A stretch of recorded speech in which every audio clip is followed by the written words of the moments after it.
How is it going, everybody? I'm Sam Lee, reading for writer Hvorup, and welcome to Gaming Instinct's review of Balan Wonderworld.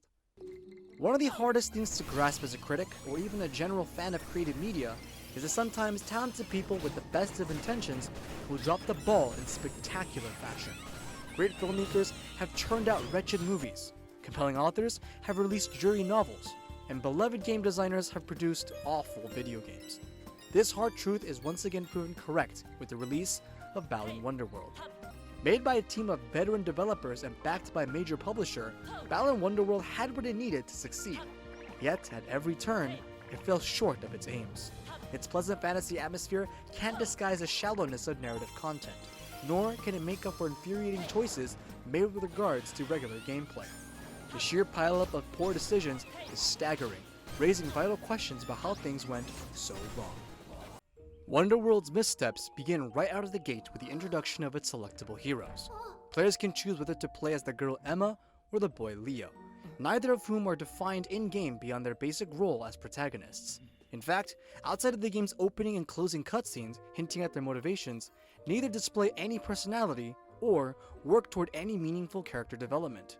Of course, if the game's problems were limited to just unremarkable leads, this might be a different conversation.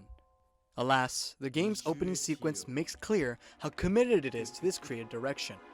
Emma and Leo find themselves drawn to the rundown theater hideout of Balan, the titular entertainer who is as impressive in his performance as he is enigmatic in nature. After a brief flurry of colors and sound, the player's hero of choice gets pulled to a grassy island between worlds without explanation or guidance from Balan. It is only once the dust has settled that one is able to recognize this extended cutscene as a twisted mission statement. Balan Wonderworld keeps going with this mix of overwhelming imagery and limited context, not concerned about player investment or even basic comprehension.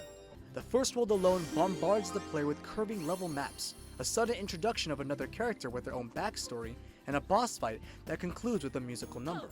Aside from swapping out vertigo-inducing architecture for other visual gimmicks, this is the fundamental structure to every world, right down to the lack of a coherent plotline. So it goes with Wonderworld, a game that seems to reject the notion that players would want any depth to their aloof fantasy story. The biggest problem with the narrative is how little it cares to explain the stakes, its central players, or even its themes. Wonderworld does have a villain, the jester-like being Lance, who crops up on occasion to throw disposable enemies at the player and prey upon a few characters' insecurities. However, the game never explains the precise purpose behind Lance's actions or what ramifications they will have for Leo, Emma, and the rest of the cast. The audience is left adrift to find what meaning they can, which is not helped by the game's absence of dimensions to its eclectic cast. The characters of Wonderworld's being so underdeveloped happens to tie into one of the game's most bizarre artistic choices, its refusal to engage in any kind of exposition. Balan Wonderworld does have rare instances of spoken dialogue, but only conveyed in a language invented for the game. Most of the time, the player is left to find meaning in the wordless cutscenes and vague pantomiming.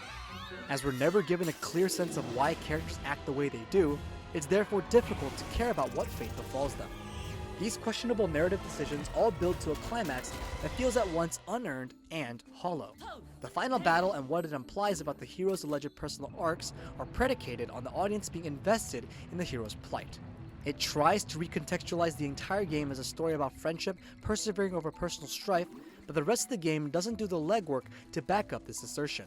Thus, Balan Wonderworld ends on a note that comes across as disingenuous, an insincere whimper to cap off a string of escalating disappointments. Speaking of disappointment, the final release is a rude awakening to anyone going into Wonderworld imagining that the game could deliver on its particular conception of the 3D platformer genre. The game's overall design has an undeniable resemblance to seminal works like Super Mario 64 and Banjo-Kazooie, but stumbles when it comes to capturing a similar sense of charm and wonder. Nowhere is this failure more apparent than in the moment-to-moment gameplay. Whichever of the game's 12 worlds a player happens to be exploring, the experience of traversing each world's 2 levels quickly settles into a tiresome routine. Players are tasked with reaching the glowing tree-like constructs at the conclusion of every level, which entails a great deal of jumping, evading dangerous obstacles, and beating enemies into submission. The specific arrangement of puzzles and the look of platforms might change, but how players interact with levels remains static and unaltered for the entire game. For as bad as the repetition gets though, it might have been acceptable had Balan Wonderland's twist on the time-honored tradition of hero power-ups panned out. Unfortunately, the game's costumes bring with them a whole range of other issues. While there are dozens of distinctive outfits themed after various animals and abilities, many are rendered redundant by better costumes introduced in later levels. The costumes are also tied to a token system. Players collect crystals that grant individual uses of a specific outfit, losing them should they get injured or fall from a level.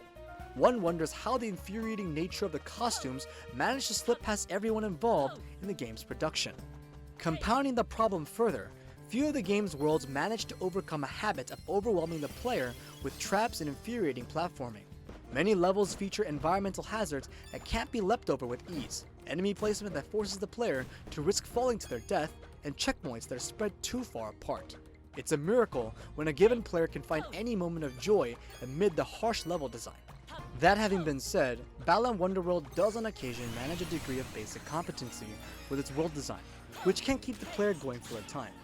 Chapter 8's frozen Wonderland setting is a genuine delight, balancing a creative variety of ice-related obstacles with a constant feeling of momentum. Some earlier worlds, like the farmland of Chapter 1, also work well as abstract representations of the emotional state of their central characters. Still, the broad appeal of certain levels can compensate for every other area where the game falters. Consider for instance how Wonderworld avoids clarifying the relationship between the multicolored drop collectibles and the strange Tim creatures. It's never explained that obtaining drops during levels and feeding them to the Tims is a key part of time spent at the aforementioned island hub. In addition, the game neglects to mention how this leads to Tims growing in size and later spawning new Tims from eggs. Balan Wonderworld appears content to let players guess how its various systems work. This tendency to obfuscate its intentions is best exemplified by the Balance Bout minigame, a recurring sequence laden with QuickTime events. Each instance of this segment has Balan flying through an unknown sky and blasting through debris, with the player's input limited to lining up still images of Balan's upcoming maneuvers with the actual Balan's motions. Besides these sequences being further divorced from the already threadbare plot, they suffer a great deal from the timing of the image matching being inscrutable in places. Even with the most tangential of elements, the game can't help but annoy its audience at nearly every turn. Aggravating as the game can get, its visual presentation does elevate the experience for a moment or two. Balan Wonderworld's pre-rendered cutscenes created by Visual Works are handsomely produced and infuse the game with its rare flashes of charm. They often hint at the character's motivations that the surrounding game refuses to acknowledge, while delivering a stunning tableau in the process. Sadly, even the quality of these scenes comes at the cost of highlighting another of Wonderworld's shortcomings, its technical performance.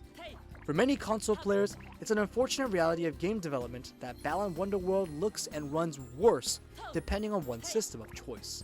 Going by the Xbox One version, Wonderworld appears to be afflicted by bouts of stuttering, hitching, and visual artifacting. These issues grow in frequency during the later levels, but even in the early game, they are not a rare presence. It's just one more reminder of how wrong everything has gone. Balan Wonderworld is, without hyperbole, a heartbreaking tragedy of a game. Whatever the designers sought to accomplish was undone by shoddy level design, mechanics that lacked explanation, and a thin veneer of storytelling that confuses rather than entertains. Brief glimpses of good ideas and compelling imagery couldn't rescue this lifeless and miserable production. Watching this work fall apart at the seams evokes not catharsis, but profound sadness. Balan Wonderworld receives a score of 3.5 out of 10. This has been Gaming Instinct's review of Balan Wonderworld. The full article is linked in the description below, and if you want to check out other awesome articles, head on over to our website at gaminginstincts.com. Make sure to subscribe to our newsletter and YouTube channel to stay up to date and not miss upcoming videos. Thanks for watching. This has been Sam Lee, and we'll catch you next time.